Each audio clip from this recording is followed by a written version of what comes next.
Hi everyone, welcome back to my channel প্রগতি। আজকে আমি তোমাদের কাছে ছোট্ট একটি ভিডিও নিয়ে চলে এসেছি। আজকে আমি তোমাদের শেখাবো বিভাজ্যতার নিয়ম, অর্থাৎ 2 দ্বারা বিভাজ্যতার নিয়ম আমি আলোচনা করব। 1 থেকে 9 পর্যন্ত সমস্ত সংখ্যারই বিভাজ্যতার আলাদা আলাদা নিয়ম আছে, কিন্তু এই ছোট্ট ভিডিওতে সব সংখ্যার বিভাজ্যতার নিয়ম বোঝানো সম্ভব নয়। তাই আজকে আমি শুধু 2 দ্বারা বিভাজ্যতার নিয়মটাই তোমাদেরকে দেখাচ্ছি। আশা করছি ভিডিওটি তোমাদের ভালো লাগবে, আর ভিডিওটি যদি ভালো লাগে প্লিজ একটি লাইক, সাবস্ক্রাইব অবশ্যই শেয়ার করে দিও।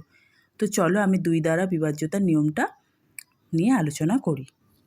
দেখো, যেসব সংখ্যার শেষে বা পিছনে যদি জোড় সংখ্যা থাকে তাহলে কিন্তু সেই সংখ্যাটা 2 দ্বারা বিভাজ্য, কারণ 2 তোমরা সবাই জানো যে 2 একটি জোড় সংখ্যা। তো আমি এখানে প্রথম নিয়মটা যেটা লিখছি, যে যেসব সংখ্যার শেষে জোড় সংখ্যা থাকে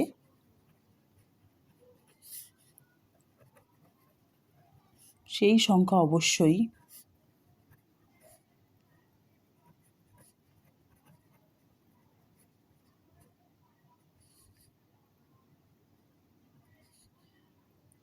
দুই দ্বারা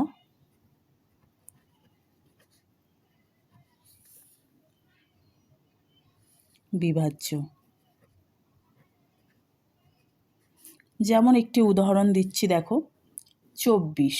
দেখো 24-এর শেষে কিন্তু 4 আছে, আর যেমনটা আমি বললাম নিয়মে, যে যেসব সংখ্যার শেষে, দেখো 2-এর শেষে কিন্তু 4 আছে, আর 4 একটি জোড় সংখ্যা, তাহলে এই সংখ্যাটি অবশ্যই কিন্তু 2 দ্বারা বিভাজ্য হবে। বা এককভাবে যদি কোনো সংখ্যা থাকে 8, 4, 6, এগুলো সবই কিন্তু জোড় সংখ্যা, আর এগুলো সবই 2 দ্বারা বিভাজ্য।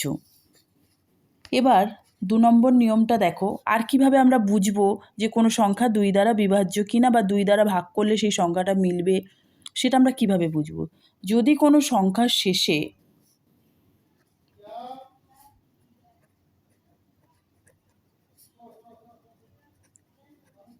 শূন্য থাকে তাহলে সেই সংখ্যাটিও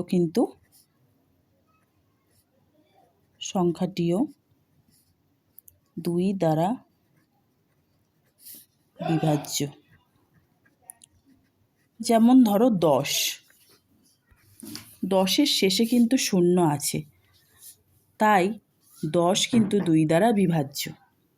10 অবশ্য জোড় সংখ্যাও। আবার 20, 30, 50, দেখো 50-এর 5টা কিন্তু বিজোড়, কিন্তু যেহেতু 50-এর শেষে শূন্য আছে, এটা কিন্তু অবশ্যই 2 দ্বারা বিভাজ্য হবে। এখানে দেখো 3ও কিন্তু বিজোড় সংখ্যা, কিন্তু 3-এর শেষে শূন্য আছে।